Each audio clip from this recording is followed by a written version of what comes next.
কাল তোমাদের অফিসের শিপ্রা ঘোষ আমার জায়গায় কলকাতার জনপ্রিয় অভিনেত্রী ইন্দ্রাণী হালদার টিভি কিংবা বড় পর্দায় সবখানে ছাপ রেখেছেন নিজের প্রতিভা। তবে ক্যারিয়ারের শুরুতে মুম্বাইয়ের পাড়ি জমান অভিনেত্রী সেখানে এমন এক ঘটনার সম্মুখীন হয়েছিলেন যে পরে আর মুম্বাইয়ের আলো ঝলমলে ছবি জঙ্গনে তাকে টানেনি। একটি অনুষ্ঠানে হাজির হয়ে জীবনের সেই ভয়ঙ্কর অভিজ্ঞতা শেয়ার করেছিলেন আজকের শ্রীময়ী ইন্দ্রাণী। 2018 সাল থেকে বিশ্বজুড়ে শুরু হয় মিটু মুভমেন্ট। কাজের বিনিময়ে কুপ্রস্তাব একের পর এক ঘটনা সামনে আনেন তারকারা। তারই অংশ হিসেবে ইন্দ্রাণী তখন জানান প্রায় 3 দশক আগে এক প্রযোজকের কুনজর পড়েছিল তার উপর। তখন তার বয়স 20 বছর। ভাগ্যের জোরে সে যাত্রায় বেঁচে যান তিনি। উন্মেষ নামের একটি অনুষ্ঠানে হাজির হয়ে ইন্দ্রাণী বলেন, তখন আমার 20 বছর। মুম্বাইয়ে গিয়েছিলাম একটি ছবি করতে, একদম জীবনের প্রথম দিকের ছবি। সেই সময় আমি এক ভয়ঙ্কর অভিজ্ঞতার মুখোমুখি হই। অভিনেত্রী জানান তাকে সকালের ফ্লাইটে মুম্বাই ডাকা হয়। অভিনেত্রীর বাবার টিকিট কাটা হয় বিকালের। কোনো দামি হোটেলে না রেখে লিঙ্কিং রোডে এক সাধারণ হোটেলের রুম দেওয়া হয়েছিল তাকে।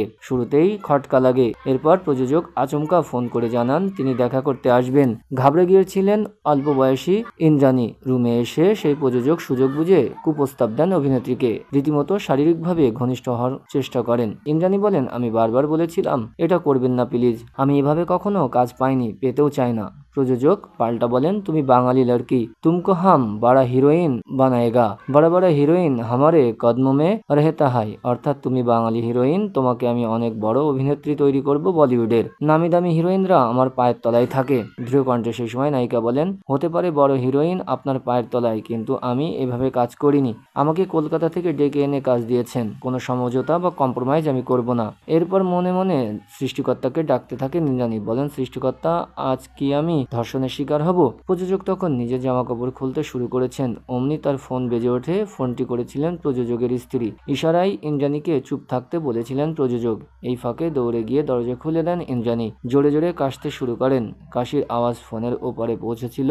স্ত্রীকে নিজের সঠিক অবস্থান জানাতে এক প্রকার বাধ্যই হন প্রযোজক। এরপর হোটেল রুম থেকে চলে যান প্রযোজক। শুধু বলে যান, তুমহারা কুছ নেই হোগা, তুম বেকার হো একদম। ইন্দ্রাণী বলেন, সেদিন উনি আমার কনফিডেন্সটা বাড়িয়ে দিয়েছিলেন। আমি কোনোদিন কম্প্রোমাইজ করে হিরোইন হতে ইন্ডাস্ট্রিতে আসিনি। ইন্দ্রাণী আরও বলেন, ওই প্রযোজকের নামটা নিলাম না, কারণ উনি আর বেঁচে নেই। তবে পরবর্তী সময়ে যখনই ওনার মুখোমুখি হয়েছি, উনি কোনোদিন চোখ তুলে আমার দিকে তাকাতে পারেনি।